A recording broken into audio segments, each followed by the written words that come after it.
Ladies and gentlemen, welcome back to the channel. Hope that you are having a wonderful one. Thank you so much for being here. What are we doing? A little Pat Metheny. We are going to listen to this track September 15th.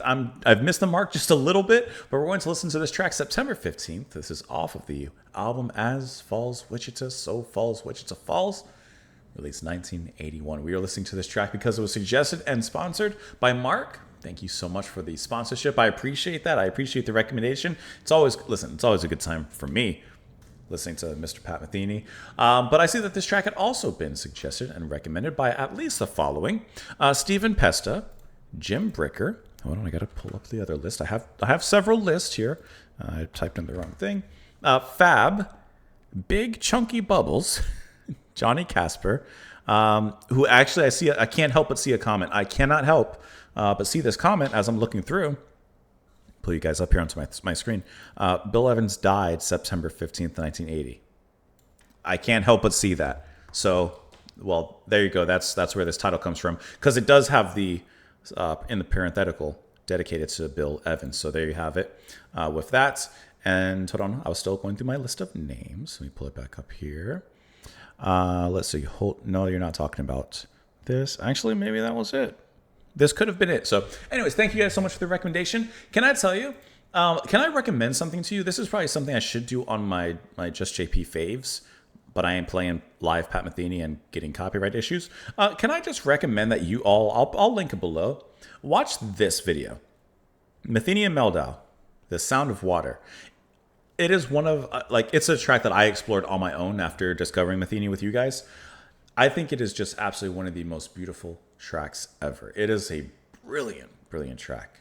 And did you guys see this monstrosity on his screen? Look at that. Look at that thing. All right. If I remember to, I'll go ahead and link it so that you guys can listen to it on your own. All right. September 15th. Here we go.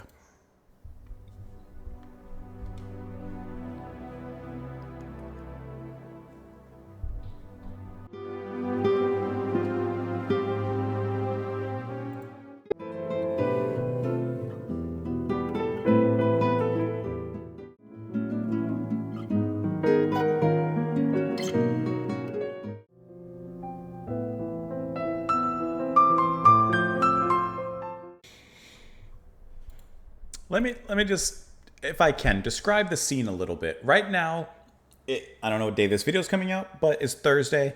It's 4:20 in the afternoon. Finished work a little early. I'm just enjoying the day. Beautiful weather outside. It's a good afternoon right now. This is a good afternoon. This perfectly aligns with my day, with my mood, with my feeling. This is a track that I think is a certain type of perfection. It is so beautifully played with sensitivity. It is delicate in its delight, in its approach, in how everything flows so gorgeously together between Metheny and Mays. And I think that they just have this beautiful partnership and this wonderful relationship musically that in a track like this, it really expands upon them and it really showcases them. But instead of showcasing them in, not that they do this too often, but like a fast-paced, fast tempo, showing off how many notes you can play as quick as you can kind of way, this is taking a step back, giving us something much more introspective, much more reserved, but still interesting in every aspect, from tone, the way they carry each other back and forth, the way they play next to each other. This sounds to me like two peas in a pod, like two brothers that are just joined at the hip, joined at the hand in the way they play. I think that this was a perfect track filled with just emotional, striking playing, and the way that they play together and kind of lean on one another back and forth is, I think, really showcased as well here. So, for example, in the beginning, Metheny leads with guitar, right? And then Lyle, he kind of keeps that little pad of synth or keys underneath it, just kind of giving it an atmosphere. I know I'm going to have to edit this for like YouTube, but like I'll play little snippets, right? In the beginning. That's what we get. We get that air lifting from Lyle's, and then Metheny plays on top of that. Gorgeous, sensitive, spaced out picking. And I don't know. I'm assuming this is an assumption. I don't know. But because this is, this is dedicated to Bill Evans, I wouldn't doubt it if maybe some phrases, some motifs, some sort of musical cameos from Bill Evans' music was featured perhaps in the way that they were playing it here. I don't know. I'll admit I'm not overly familiar with Bill Evans or Bill Evans Trio, so I can't tell you I couldn't catch them because I don't have that familiarity. But it being dedicated to him, I wouldn't be surprised if that is, somehow kind of hinted at or fit in there somehow. But the beginning, it's really both of them. But this is really Lyle kind of pushing up Metheny as he sensitively but gorgeously plays. Then there was a moment, it changes throughout, but there's a moment right here. Nope. It's beginning to change.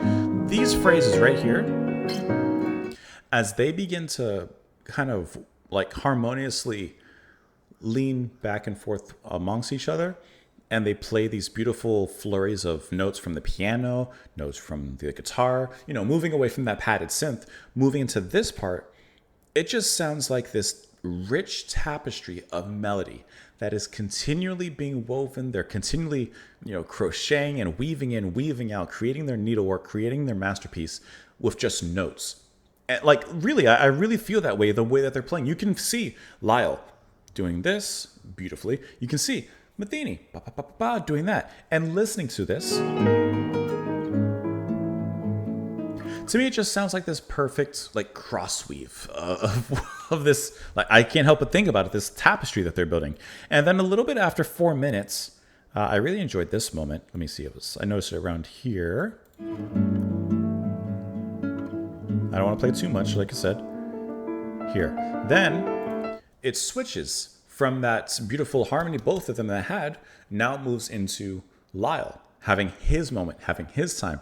And his piano richly just launches off of that like stardust being thrown into the sky and just creating a beautiful nighttime scene. And it is so rich how that comes in. That is just deep, dark, satisfying, nocturnal beauty that he spins out there. And then eventually, of course, at the end, that's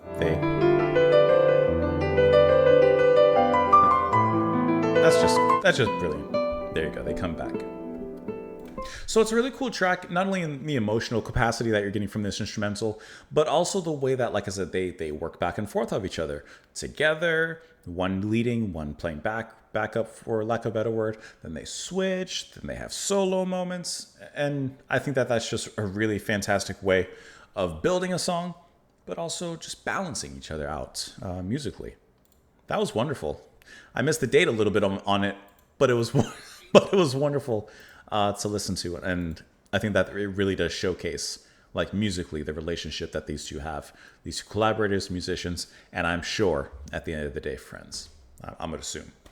Let me know what you guys thought of it, of course, in the comments down below. I hope that you enjoyed it. I hope that this brought you a little bit of a smile, maybe something to make you guys hopefully feel maybe as good as I do right now, just with the day it is. Mark, thank you again for the suggestion and for the sponsorship. I appreciate that. And I hope you guys enjoy the rest of your day. Bye.